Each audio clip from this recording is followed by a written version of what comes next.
the moment royal duty tested their relationship. A quiet corridor inside a Spanish royal residence in 2026. Polished floors reflecting centuries of monarchy. Footsteps measured, deliberate, trained by protocol rather than impulse. Princess Leonor moves through a space where every glance carries constitutional meaning, where every future consort is not merely chosen but evaluated under legislation shaped long before she was born. Spain watches, aware that the future of the crown is no longer theoretical. It is present. It breathes. It hesitates. For royals, love is personal, but duty is permanent. In 2026, Spain stands at a delicate constitutional threshold. The Spanish monarchy is not sustained by sentiment alone, it survives through continuity, succession planning, and visible adherence to institutional protocol. Every potential consort becomes a mirror reflecting national expectations. Every decision echoes through diplomatic corridors in the United States, the United Kingdom, Canada, Australia, and Germany, where constitutional monarchies and republics alike evaluate stability as a measure of national credibility. Continuity is not abstract here, it is embodied in visible presence. A young heir walks a line between private inclination and constitutional responsibility. The Spanish public sees ceremonial appearances, official engagements, and carefully controlled statements. Behind them lies a complex machinery of advisors, legal frameworks, and historical legislation. National identity is woven into these rituals. The monarchy's survival depends on predictability. And yet, unpredictability has entered the narrative. What appears to be a simple royal union may in fact be a test of institutional endurance.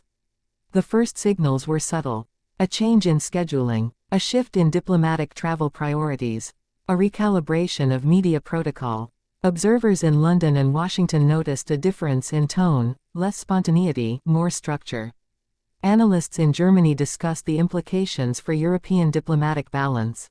Canada and Australia viewed the developments through the lens of Commonwealth constitutional tradition, understanding that the personal choices of heirs can influence public trust. This is the living thread of continuity.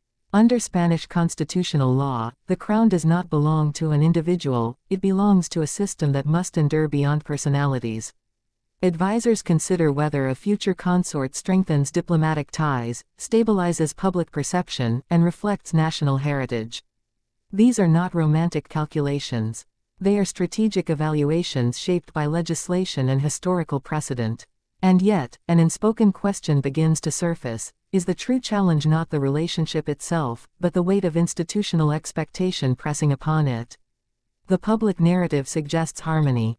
The internal reality reveals tension between private loyalty and structural duty. Royal protocol governs introductions, appearances, even moments of silence. The language used in official briefings shifts subtly from personal connection to future constitutional alignment. The words are chosen with precision because every phrase influences markets, diplomatic signals, and political interpretations abroad.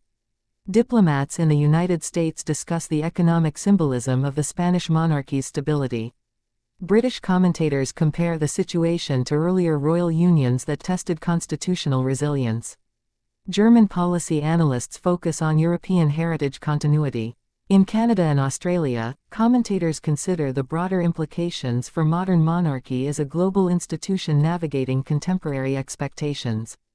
A new realization emerges: the true audience is not merely Spain. It is the international community, observing whether tradition can adapt without fracturing. A moment arrives when the heir stands before a ceremonial audience, aware that every gesture is interpreted as a signal of future governance. Advisors observe posture, tone, and alignment with constitutional expectations. The potential consort becomes a silent presence in the background, never officially acknowledged as decisive, yet central to every institutional calculation. What if the test is not whether love can survive duty, but whether duty can coexist with authenticity? Duty versus love. The phrase echoes through commentary and speculation, yet inside the palace it is never spoken as a slogan. Instead, it is embedded in protocol briefings, strategic memos, and confidential consultations. The monarchy understands that public perception shapes institutional legitimacy. A single decision can influence diplomatic relationships with allies in the United States and trade partners in Germany.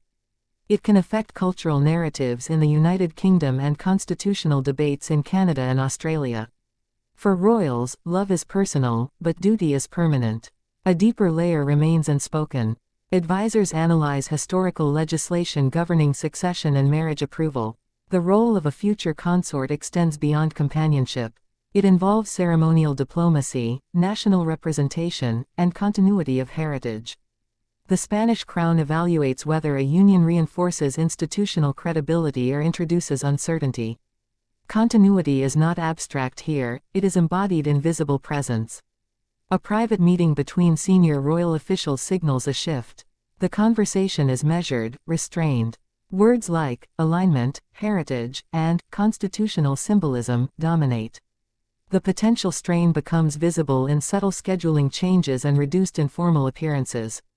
Observers sense a recalibration without hearing an explicit announcement. There is a silence surrounding the most critical question, one that is deliberately left unresolved. Is the institution preparing to intervene, or merely guiding the heir toward a conclusion that aligns with historical precedent? National identity is woven into these rituals. As public speculation grows, the monarchy emphasizes diplomatic duties. Visits to international partners increase.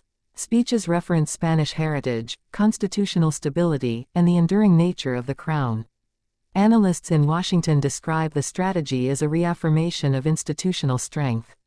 British commentators interpret it as a reminder that monarchy functions through continuity rather than personal narrative.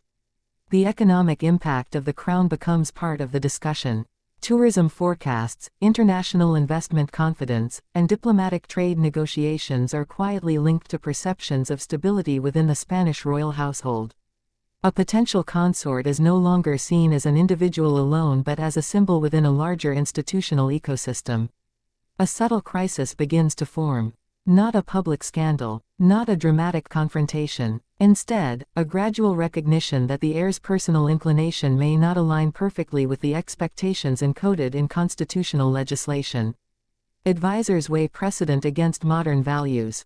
They consider how the United States might interpret a shift in royal tradition. They evaluate how Germany's political leadership views continuity in European monarchies. Canada and Australia observe with cautious curiosity, recognizing parallels to their own constitutional debates. The tension approaches an invisible threshold. For royals, love is personal, but duty is permanent. At a ceremonial event marking national heritage, the heir's speech emphasizes responsibility over individuality. Observers note the language, references to continuity, service, and constitutional responsibility. The potential consort remains absent from official acknowledgement, reinforcing the institutional narrative that personal matters are subordinate to national identity. A quiet realization settles within the palace walls: decisions once considered private are now constitutional. The point of no return emerges not through a public declaration but through a strategic shift in royal protocol. Invitations are reconsidered. Diplomatic priorities change. Advisors signal that future engagements must align with institutional expectations. The heir faces a choice framed not as personal sacrifice but as a commitment to the survival of the crown. Continuity is not abstract here, it is embodied in visible presence. International reactions remain measured yet attentive. American political analysts emphasize the role of stable allies. British commentators recall historical moments when royal unions reshaped public trust. German observers focus on European heritage continuity. Canadian and Australian voices discuss the evolving relevance of monarchy in a democratic age. The Spanish monarchy navigates the moment with calculated restraint. The potential crisis becomes an institutional test rather than a personal drama. Advisors analyze public sentiment, diplomatic signals, and long-term succession planning. Legislation is reviewed. Protocol manuals are revisited. The concept of a future consort is evaluated through the lens of governance rather than romance. A subtle foreshadowing emerges, the possibility that future political debates in Spain could be influenced by how this moment is handled. Constitutional scholars consider amendments, public expectations, and the evolving nature of monarchy in a modern society. For royals, love is personal, but duty is permanent. The heir's appearances grow more formal. Statements emphasize service and national unity. The silence surrounding the relationship becomes its own narrative. Observers sense that the institution has entered a phase of controlled uncertainty, allowing events to unfold without overt declarations. Continuity is not abstract here, it is embodied in visible presence. Time moves forward. The monarchy maintains its outward stability. Ceremonies continue. Diplomatic visits reinforce alliances with the United States and the United Kingdom. Cultural exchanges strengthen ties with Germany. Canada and Australia watch with analytical interest, recognizing that the Spanish experience reflects broader questions about the role of monarchy in the 21st century. A future threat lingers quietly, not a single event, but the possibility that public perception could shift if the institution appears inflexible or disconnected from modern values. Advisors debate how to balance heritage with adaptation, how to maintain constitutional integrity while acknowledging evolving societal expectations. The story remains unfinished. The phrase returns, now carrying the weight of institutional consequence. The heir stands at the intersection of personal conviction and historical obligation. Spain watches. The world observes. Protocol continues to guide every movement, every appearance, every silence. For royals, love is personal, but duty is permanent. A final image lingers, a solitary figure on a palace balcony, looking toward a future shaped by legislation, heritage, and constitutional responsibility. The potential consort remains a question rather than a certainty. The institution endures, steady yet aware that change is inevitable. Continuity is not abstract here, it is embodied in visible presence. And beyond the palace walls, the next chapter waits, unwritten, undecided, and heavy with the quiet knowledge that history is still in motion.